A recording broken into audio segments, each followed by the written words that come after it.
Hi, my name is Anna Maligan and I'm a current sophomore here at BU. Since I'm about to be an upperclassman, it's time for me to start thinking about what I want to do after college and what steps I should be taking. So I'm currently an intern at the Center for Career Development here at BU, and I got the chance to sit down with Esther Leonard, who also works at the Center for Career Development, and she agreed to answer some of my questions about the current job market. So let's cut to that. Just looking at the current job market, I'm a little bit worried about how to really progress into the professional world.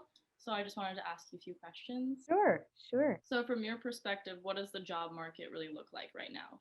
For right now, the job market looks pretty good. It has definitely been rebounding. In fact, I believe this last month, the government had shared that about 913,000 jobs were posted. This is more than it's been since the pandemic started. Also, we've noticed on Handshake a huge increase in employers posting jobs. Do you think that virtual elements will be part of the job finding process even after the pandemic?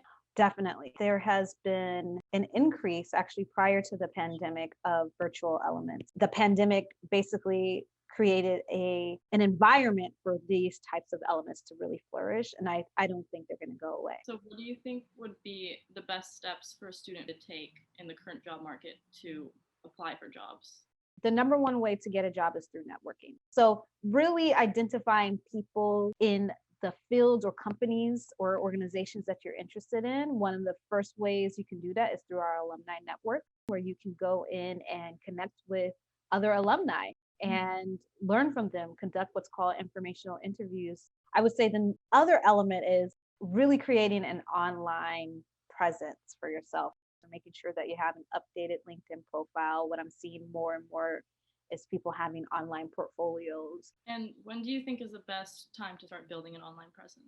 As soon as you can, with LinkedIn, you can look for jobs and internships and volunteer opportunities, and you can network. So even if you're a first year student or a sophomore student, you're not looking for a full-time job yet, but you're looking for an internship, Yeah. or you just want to connect with your professors or other peers, then go ahead, create that LinkedIn profile. And how do you think that a student can get a sense of a company's culture right now with everything being virtual? That's a really great question. Traditionally, in person, candidates get to see the work environment. Now, really taking advantage of the networking, informational interviewing, again, following them on the various social media platforms, Mhm. looking on the company's website, and then in the interviewing process, asking those questions. What part of the resume would you say that employers focus on the most? It takes employers 6 seconds to decide if they're going to keep looking at your resume. So, the top part of your resume matters. If you are about to graduate, the education will be at the top, but very short. You want to focus on experiences that are most relevant for the position. The first three bullets on your resume, under whether if it's professional experience, relevant experience, whatever, should mirror or reflect the first three bullet points on that job description. During interviews, do you think it often comes down to skills or personality? That's a really good question. I don't think I've gotten that question. In the interview, they're looking at a few things, right? Competency. They are looking at personality. And then also motivation. Those are the three things that they're looking for. So I would say a balance. I think you definitely need to articulate how your skill sets relate to the role and how you can ultimately contribute to that position. If you're gonna weigh certain pros and cons of how the pandemic has affected the job finding process, what would you say they are? In terms of pros, in some cases, there's an element of conveniency for people, right? You can have interviews right at home.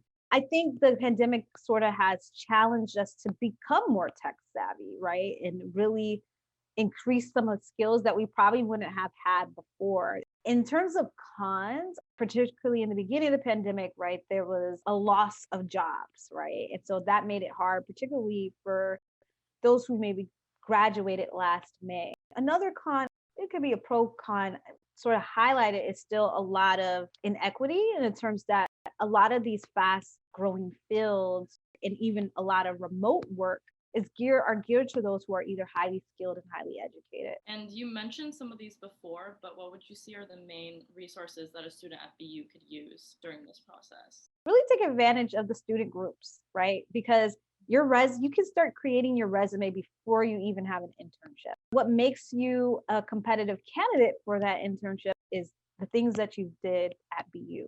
So the Student Employment Office, doing research like UROP, the Build Lab, or the Community Service Center. And then you can, of course, look for those internship opportunities. Stay in contact with some of the people that you meet, your professors, your former supervisors. And then, of course, use our resources.